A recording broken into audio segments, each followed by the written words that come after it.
from the Amazing Race and on to segment 2. Yes, and the Amazing Race was just a couple of days ago. Yes. It feels like weeks ago. And it was fantastic. What a great day. It was. Yeah. We had really nice weather. Yeah. It didn't get... Well, till it snowed at the end. But it snowed nice at the end, but not during the race. No, so it was exactly. perfect. It was sunny. Yeah. We had some amazing The costumes were fantastic. They really were, and we had so much fun, and seeing all the families and the kids. It was great. Yes, it's such a great family event, definitely.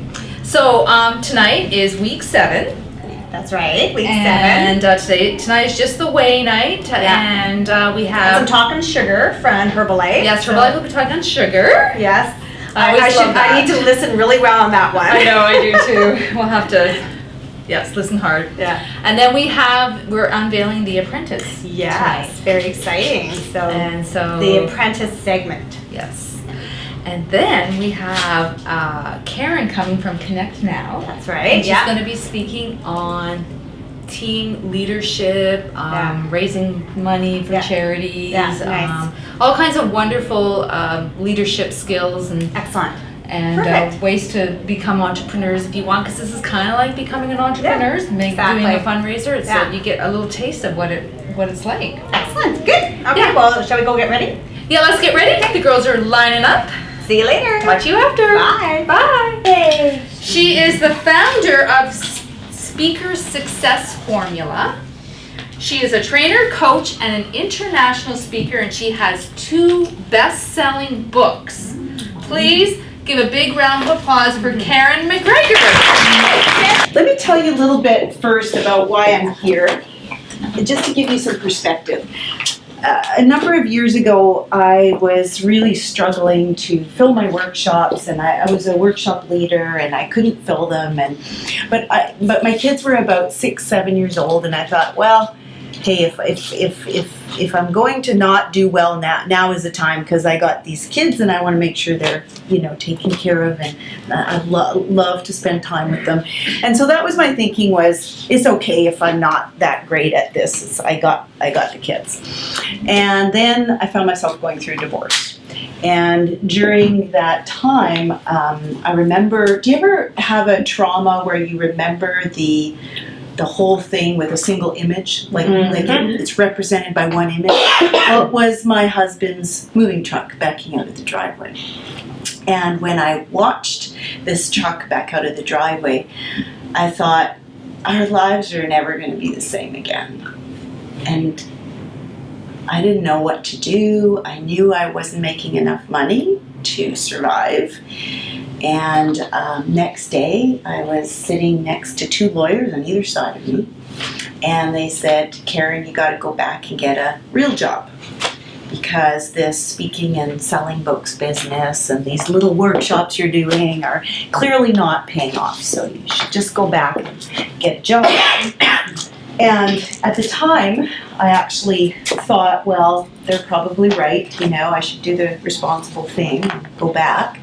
But there was a part of me that really was stubborn, which was a good thing. But there was something inside of me that said, I just want to share my message. I just want to make a difference in the world. And I knew that I wasn't going to make a difference by going back to my old job. Anybody here ever been there? Mm-hmm. Yeah. So it's like, you can't go back, but you don't know how to go forward. And it was a very frustrating place for me to be in. And at the time, I got a phone call. It was kind of like this blessing from above. And a fellow said to me, we're having this big event in Vancouver, and we need 2 local speakers, and the rest of them are worldwide renowned speakers. Would you like to have one of those spots? Because we'd like to have you. And of course I said, yes, I'll do it. 3,000 people. Anyone know Deepak Chopra? No. Yeah. Whoa. Just a little. Anyway, he was the headliner for the event, and I thought, oh my God, I get to speak with Deepak Chopra. So I was thrilled. But what ended up happening was, I thought to myself, I just have to get better at speaking. I have to get better at bringing this message to the world. And the truth was, that I didn't have to get better, but I had to know how to make this a business, how to make this my living. So it was great to share my message, but if I couldn't make any money at it, I'd have to go back to that job that I didn't like. So in the end, when I spoke in front of those 3,000 people, they gave me hugs, they loved me, they said the message was great, but then nothing. So there was no extension of that. And let's face it, people can hear a talk, but if they don't do anything about it, if they don't act on it, then there's no real reason to have the talk, because there's nothing that comes out of it, right? So I sat there and I cried and cried, and I just thought, okay, what am I going to do? So I went home, and my kids were already home. They had seen me speak at the big event, and they were back home already, and I said to them, our lives are going to change forever. And they said, oh, that's nice, Mom. They didn't really believe me, No, I said, you don't understand. They said, our lives are really going to change forever. And they did, because I figured out how to actually get the one thing that I needed to continue, which was to know how to grow my business and speak at the same time. So do what I love and make money doing it. So that's why I'm actually here today, because now I help people to actually speak for a living, or if they just have a business and they want to speak to get the word out, then they can do that too. So today what I thought we could do is a little bit of exercises around how can you use speaking to make this fundraiser a success, and whether that's in front of a group of people like this, or maybe you're speaking just one-on-one to people who are going to sponsor you at your fundraiser, whatever it is. But I really want to share with you that it's possible, even if you're scared. I'm very introverted, I'm shy, I don't actually like being around a lot of people. So if anybody's like that in here and you're thinking, oh my God, how am I going to do this fundraiser? That's what I was like. And I still have, I'd rather read a book than go to a party. Anybody here like that? Yeah. So if you can relate to that, don't worry. You can still do really well in this fundraiser. So that's my story. Is that it took me 10 years of struggling with the business to finally realize that there's certain things. You don't have to sound like everybody else, but there's certain structures every time you talk, whether it's to one person, 10 people, 100 people, or 1,000 people, that will help them to connect with you emotionally. Because if there's no emotional connection, you're not going to sell anything and your fundraiser will sink. Okay? So you got to have that emotional connection. There has to be a why. So what I can tell you is I grew up in quite a mentally impoverished family. So what that means is that I heard a lot of the time that money doesn't grow on trees, and what are you thinking? Like, go back and get a real job, like the lawyer said. My parents were always saying that to me. And so if you have any of that in your family history, that will come up when you're talking about this fundraiser.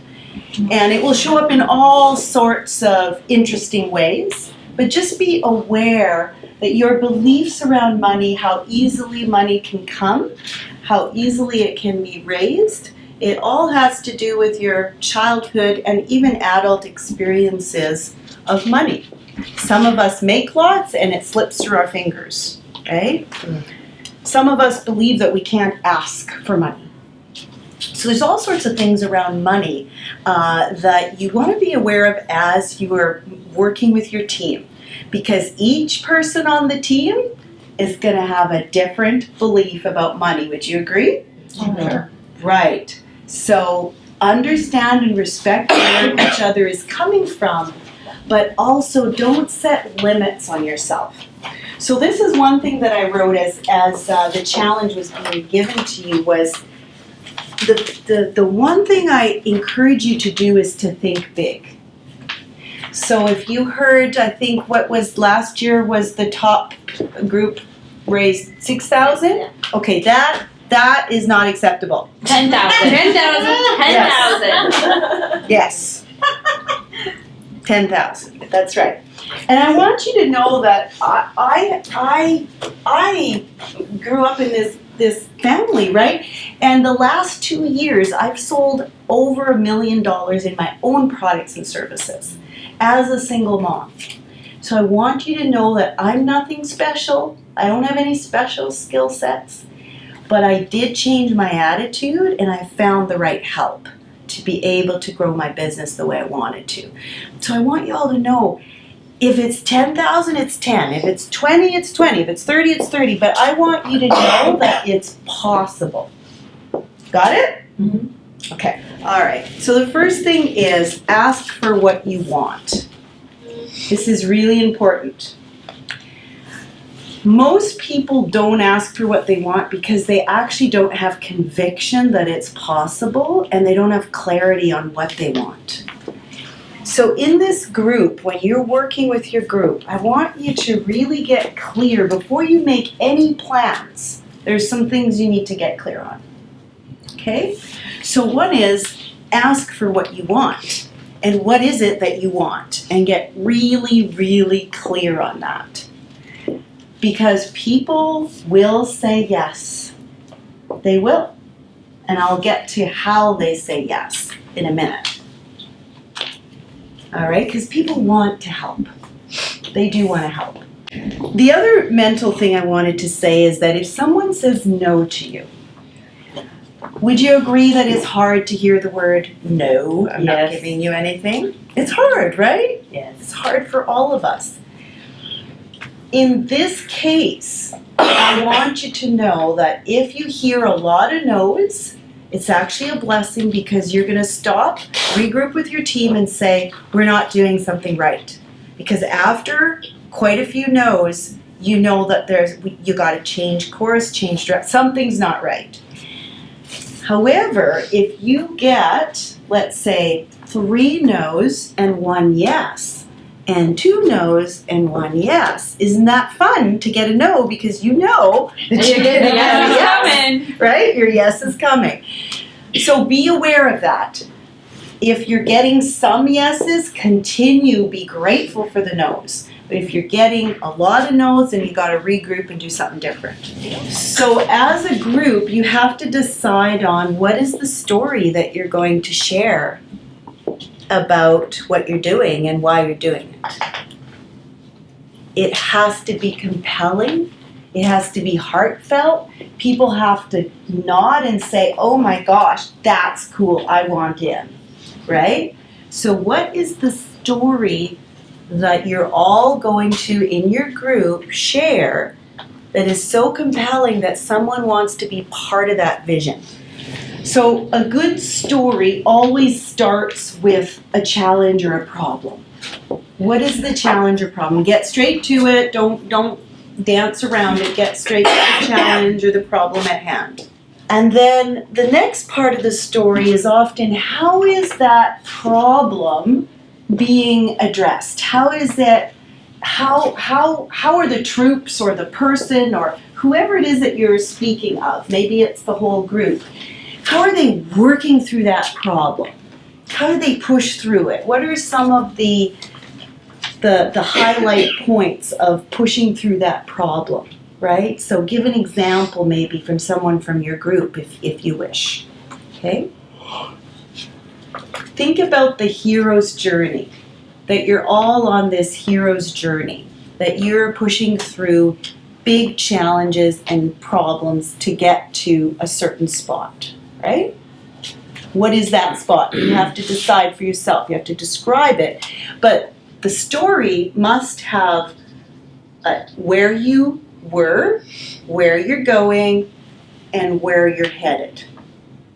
Make sense?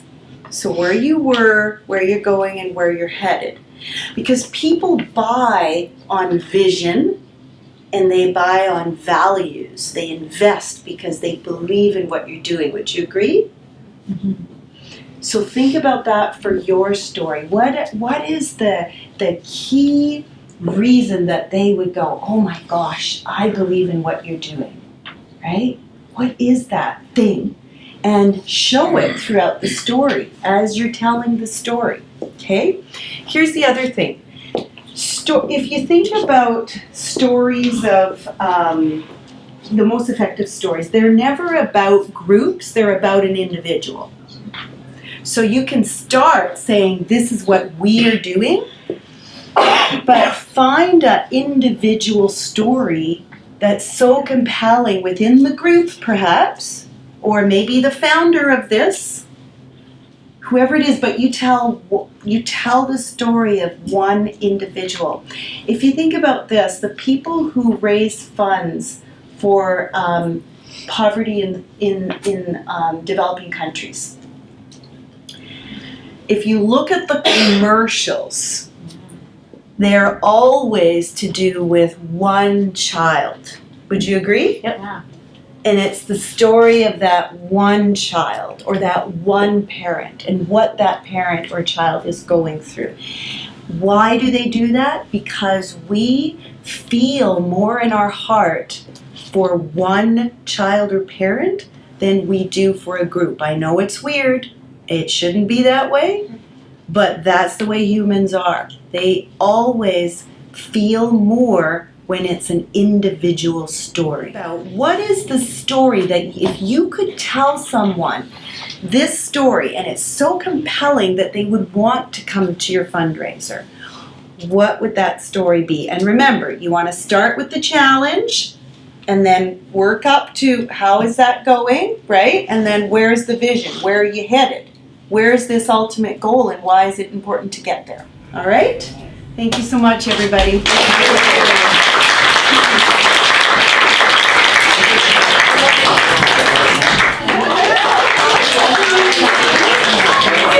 I'm sure we want her on our board, right? Yeah, I think that would be fun. I would People donate. So we do have a Hi! Oh my goodness, what a great night. Every night's so good. I know. Wasn't she an amazing speaker, Oh my Karen? goodness. Oh my goodness. Yeah. We bought her CD set. Yeah, I can't wait to learn all the tips on And I'm public like, speaking. oh, she's got such a wealth of information. Yeah. We need her Yeah. on our team. Yeah, great like comments and leadership and what to do and fundraising. Yes. And oh my goodness, yeah. Yes, it It's was awesome. absolutely amazing. The girls all loved her. Yeah, Oh, yeah. yeah. So 3 amazing teams have been I picked. know, they're so excited and like all the They're more excited babble than and any other year. yeah. I think these guys, I think it's because Karen made it, when her speaking just made it sound so exciting to be doing these events. I know. Which it is I was exciting. excited. And I was excited too. I was like actually having FOMO. I want to be part of it. I know. Well, we get to go to them. Yes. So that's the that'll fun be part. awesome. Yes. Yeah. But- And we had also Gina speak on sugar. Yes. Yes. And that was really, really good. Yeah. Lots of good tips. And Jen was our biggest loser Yes. tonight. We got to win the 2 tickets to To, Hello Dolly. Hello, Dolly. Yeah. That's awesome. And but she can't make it, so she gave it to someone Yeah, else. So that was so sweet. nice. Yeah. Nice. But yeah, excellent evening. Yeah. Really Um, good.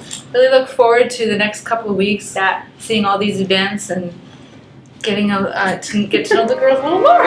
Okay, you're tired, so we should go. I gotta go to bed. I'm exhausted. Okay, we'll see you later. Bye.